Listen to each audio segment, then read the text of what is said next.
On est où? Oh là là, les cheveux. On est dans qui? C'est comment ça s'appelle? Nebula. Dans le Nebula. On s'en va chercher des croquettes dans Nebula. Il fallait bien que madame monte dedans. Hein. Premier essai. C'est plutôt cool. C'est bien? Ouais. Bonjour.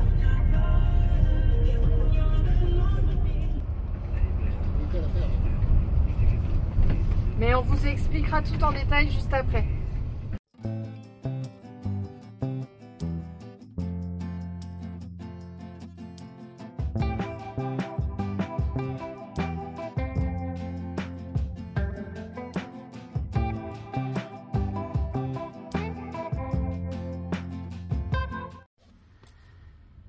Bonjour. Bonjour. Alors moi c'est Jessica. Joanne. Et là on a acheté un autocar. Donc si tu peux dire un peu ce que c'est. C'est un châssis Iveco Eurorider D43 SRI. La carrosserie c'est de chez Obrador, donc un espagnol. Donc voilà, un peu moteur Renault, les mêmes que sur les Iliad, en 430 chevaux. De 2004. De 2004, oui. Qui totalise un peu plus de 750 000 km. Donc avant tout ça, avant qu'on l'achète, donc déjà on l'a acheté en Espagne, mais on reviendra dessus un petit peu plus tard. On va d'abord recommencer du début. Pourquoi on a acheté un car? D'où nous vient cette idée en fait. Donc d'abord ça fait un peu plus de 10 ans qu'on a eu l'idée. Oh, presque 14. Ouais, qu'on a eu l'idée d'acheter un car. Donc on a réfléchi, essayé de trouver des choses par des personnes sur internet, sur des forums. On a vraiment pris le temps de se renseigner avant. Et puis on a quand même 3 enfants qui maintenant ont 19, 18 et 13. Donc bientôt plus qu'une. Voilà. Bientôt une qui nous suivra plus, les 2 autres seront plus autonomes. Et donc avant on a acheté un camping-car.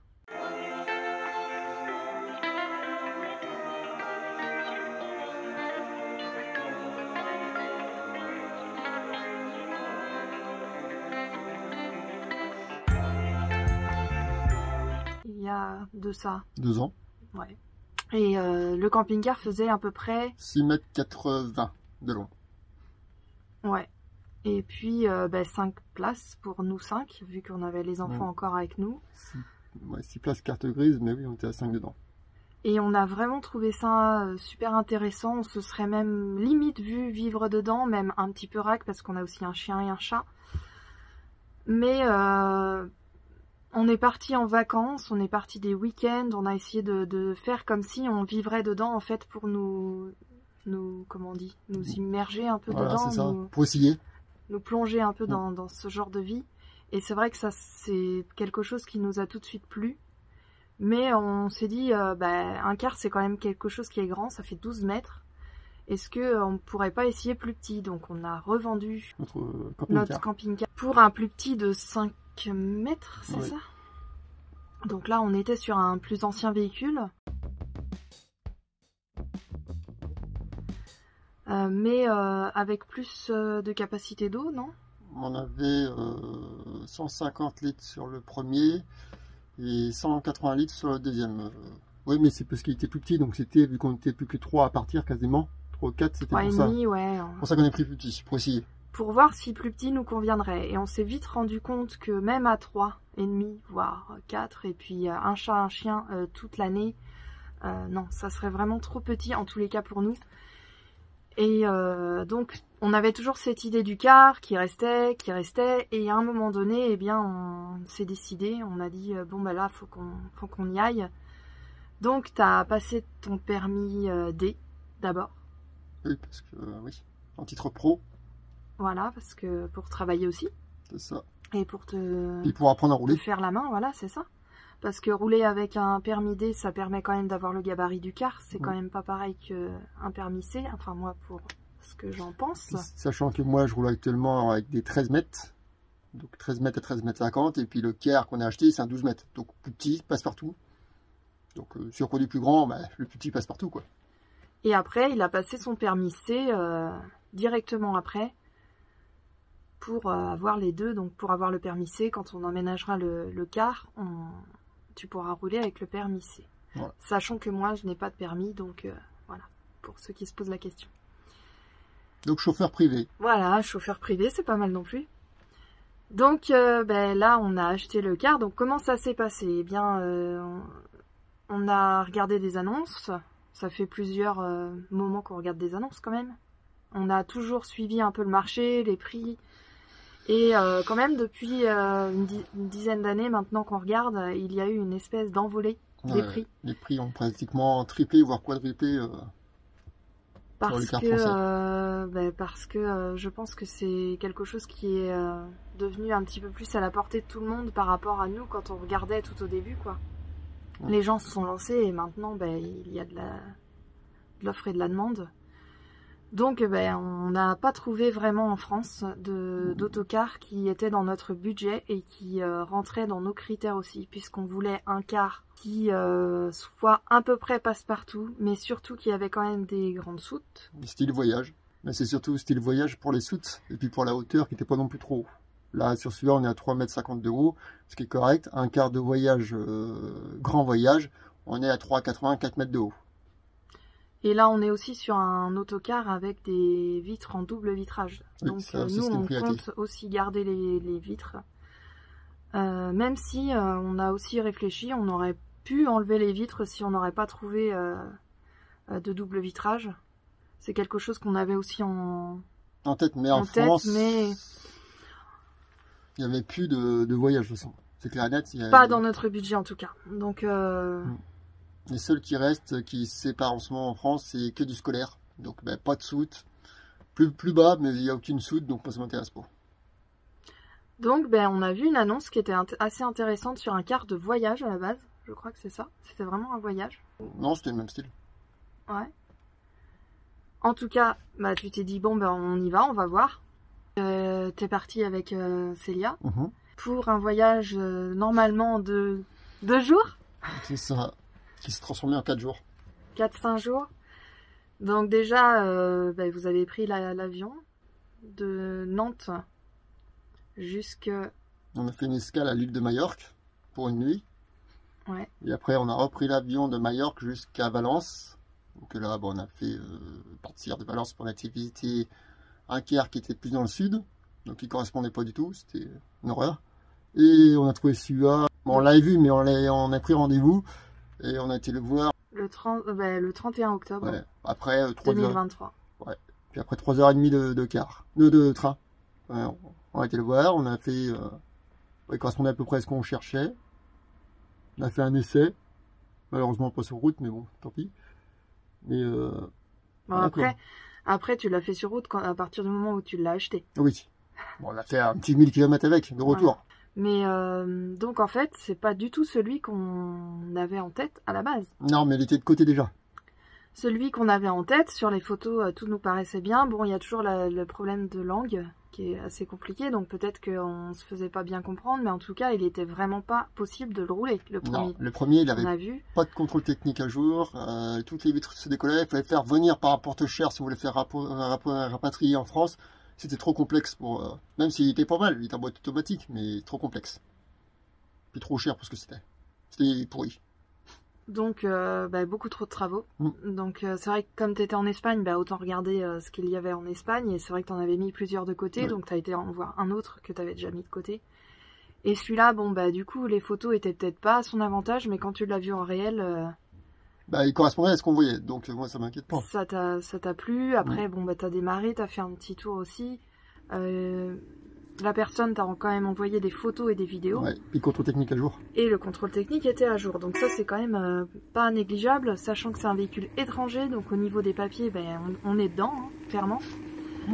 Va falloir voir comment on va faire, parce que la NTS des Deux-Sèvres, elle ne prend pas en compte le changement de carte grise pour un véhicule étranger.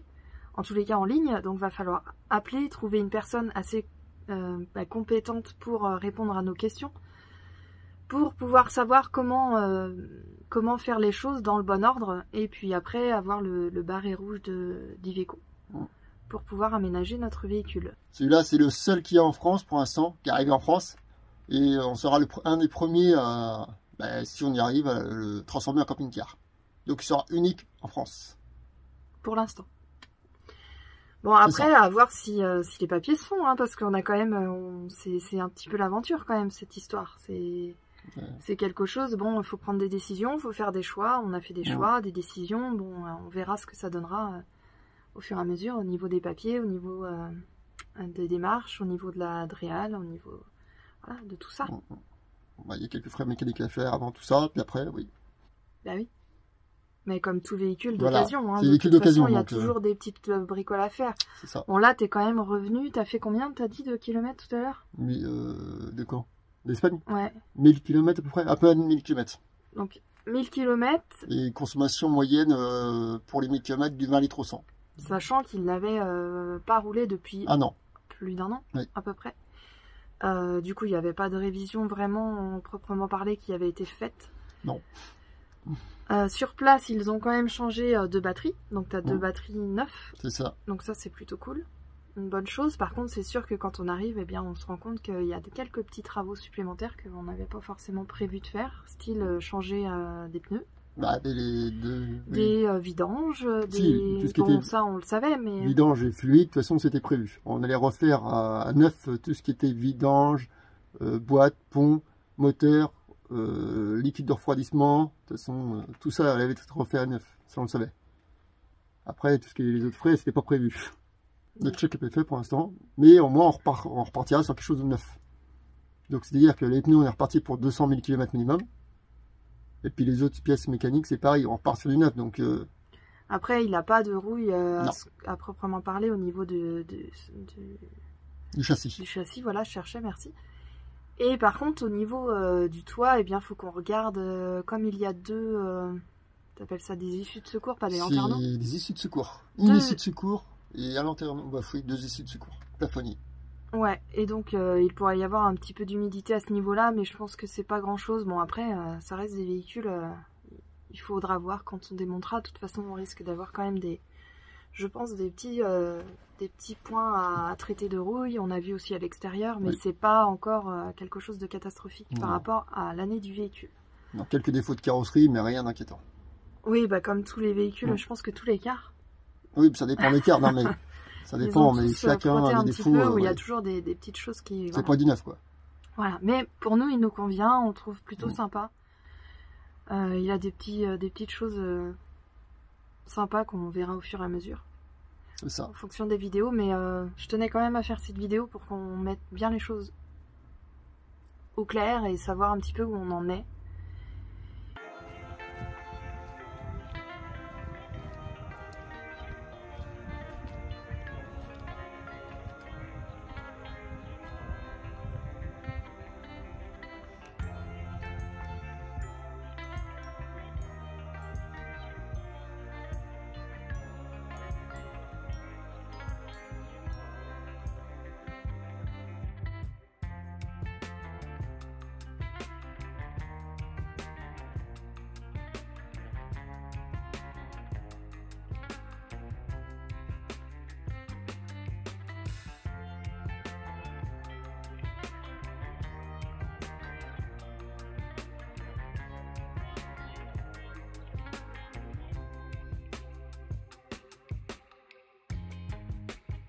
Donc sur ces modèles-là, et voilà, on a accès directement sur le châssis et tout le moteur.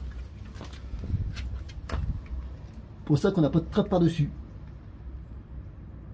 Alors là, je suis en contre-jour, mais bon. Je pense Attends, que... je vois rien. Non, non, ça y est, c'est bon, c'est... Et là, on voit tout. Et je peux même rentrer dedans, en fait. Bah, vas-y, rentre. Non, comme ça, on va voir. Je vais juste passer comme ça. Donc là, il faut qu'on fasse une suite amovible ici ou quelque chose. Comme ça, ça permet de voir. Voilà. Allez. Et les planchers sont isolés déjà. Donc, tous les cars est isolé. Là, il y a de l'eau parce qu'il nous manque un garde-boue. Un garde-boue ici. Donc là, ça sera, ça on savait. Hein. On savait, ça sera modifié.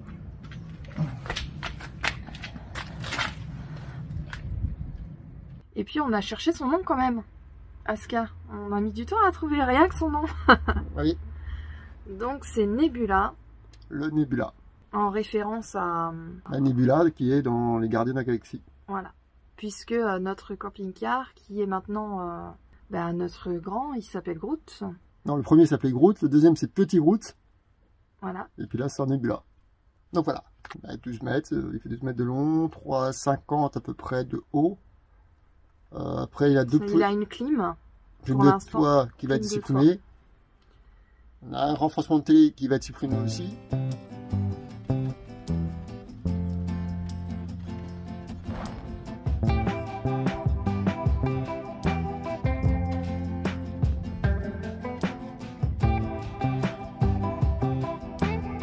Suspension, il a un système de suspension qui permet de le rabaisser ou de surélever, donc il y a un plus.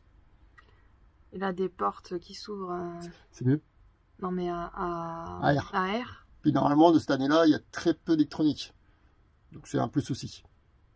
Bah, tu as quand même de l'électronique dans ton tableau de bord. C'est pas, comment dire, sur les modèles plus récents, c'est le même fil qui relie toutes les lumières là au feu arrière. Ah oui. Alors que nous, normalement, sur ce modèle-là, c'est un seul fil pour, mettons, les feux arrière. C'est pas relié avec les lumières d'ici. Donc pour le démontage ou autre, ça sera beaucoup plus simple. Normalement. Oui, ça c'est normalement. On verra qu'on aura le droit de jouer de la meuleuse. Ouais. Bah, on filmera ça. Ah bah oui. Dès qu'on aura les autorisations d'Iveco. C'est ça. Pour l'instant, on attend les autorisations. Donc en attendant, on a pas mal de choses à voir, à se renseigner. Donc c'est pas grave. Hein. On n'attend pas dans le vide. Hein. On a d'autres choses à réfléchir. La conception, les plans, les choses à traiter. Hein. La rouille, on va pas attendre l'autorisation pour traiter s'il y a besoin. Sachant que là, on arrive en hiver. Donc si vous avez des questions, eh bien n'hésitez pas à le mettre en commentaire juste sous la vidéo. Et puis on se retrouve très prochainement dans une nouvelle vidéo. C'est ça. Bye bye. Bye.